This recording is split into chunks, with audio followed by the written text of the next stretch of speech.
Hello and welcome to the channel. For today's video, I will be reviewing the RK68. This may be my first keyboard review or my first product review ever, and I know nothing about keyboards until I watch videos from Hippio Tay Keyboards and some other keyboards enthusiasts on YouTube. So what is it with this keyboard? Well, I always like to think keyboards are like cars, cars gets you from point A to point B. But car enthusiasts would say otherwise. They will say things like cars are chariots of joy. Different cars give different levels of experience, and I agree. Different cars do have unique features of their own. Just like keyboard, it's not just a modernized typewriter, it's the experience. And with each unique feature, it signifies their speciality.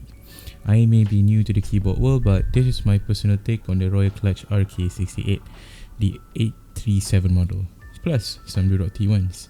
Lube, of course. So, the RK68 is a 65% keyboard, and according to rkgaming.com, it comes with either red, blue, or brown switches. It's hot-swappable and comes in wired and wireless. Wireless meaning it has Bluetooth. The keyboard itself is pretty basic, as mine comes only with white lit board. RGB? Well, I can't call it RGB when there's only W, white. Nonetheless, it's a great budget keyboard as it has that premium feel to it. I think this is because of the weight, as it came in weighing 600 grams. Pretty hefty in my opinion, as I don't have much experience in the more premium market boards. I bought mine from Shopee and it was relatively cheap at the time of purchase. Instead of 377 ringgit, it was on sale 475.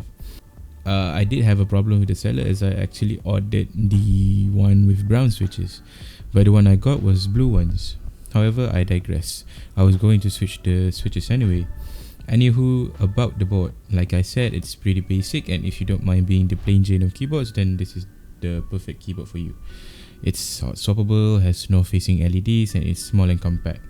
There isn't a lot to say about the board, as it's pretty mediocre. It may not be perfect, but given the price of the board with the sets of features it has, I would say it was worth the buy.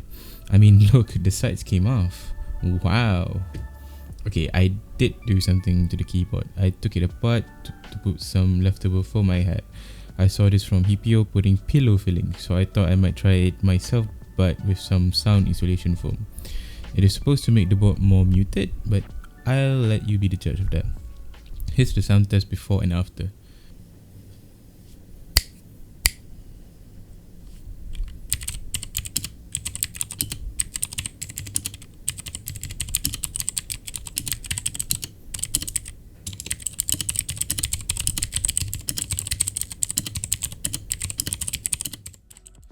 Did I mention it accepts 5 pins? Yeah, that means this board can accept 3-pin switches, just like the blue switches that came with it, so it doesn't matter if you accidentally bought a 3-pin switch because it still can be installed.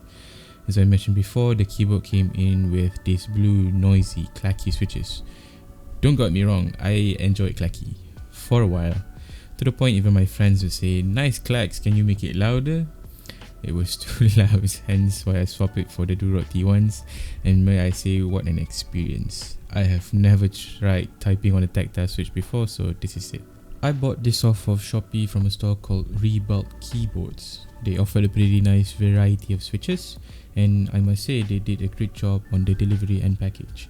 The switches arrived safely and none of them were bent. Well, maybe a few, but nothing major. Though I'm not too sure about it being lubed, but upon close inspection, it did seem like it was. But I like to assume it's not. So here's the sound test before lube.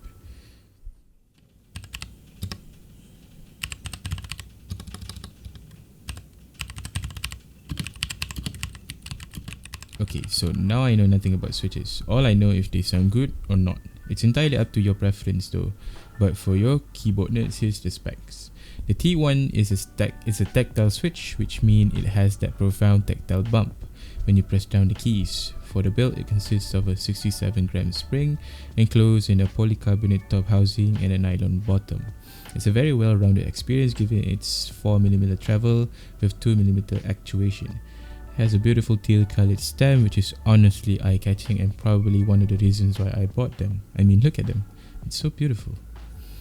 What's neat about these switches is that JWK or Durock, the ones that manufacture them, came in with 2 variants, smoky or clear. Shout out to Rebulk Keyboards for supplying them, they charge them pretty reasonably. I chose the smoky one at the price of 23.90 for a 10-piece pack, and since we're building on a 68 key layout, that comes up to a total of 70 pieces per pack of T1s worth 124 ringgit. Fast delivery and excellent service. I would totally recommend it. As per usual, I looped the switches with Crytox 205 grade 0.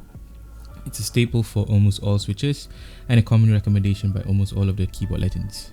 I didn't loop nor mod stabilizers as I am still new to this keyboard thing and I'm still trying out new stuff. And now for the sound test.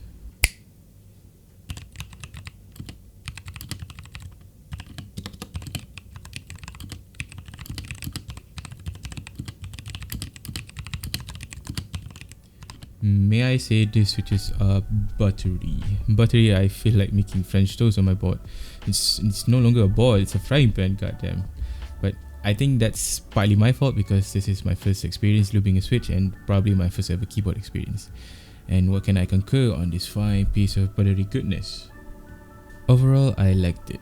I enjoyed this keyboard very much. From the pricing standpoint, I would say this has served 177 ringgit worth of my time and investment, and I feel like I can ride the whole day without feeling annoyed or embarrassed.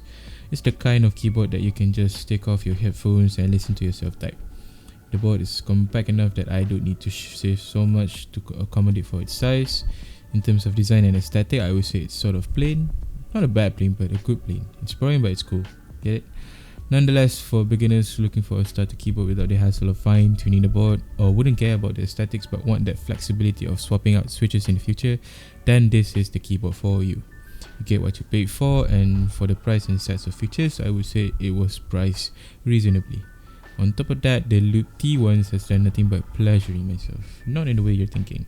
The build feels premium and buttery. Sorry clacky gangs, this guy has gone tactile. Wait till you try linear. Who said that? Anyway, thank you so much for watching. I will provide the links to the stuff in the description below. And if you enjoyed watching my videos and want to see more, how about you give me that like button and maybe consider subscribing. It means a lot to me. Oh, and also if you have suggestions, you can drop down yours in the comment section below. That is it from me. I am Zafran Azhar and I'll see you when I'll see you.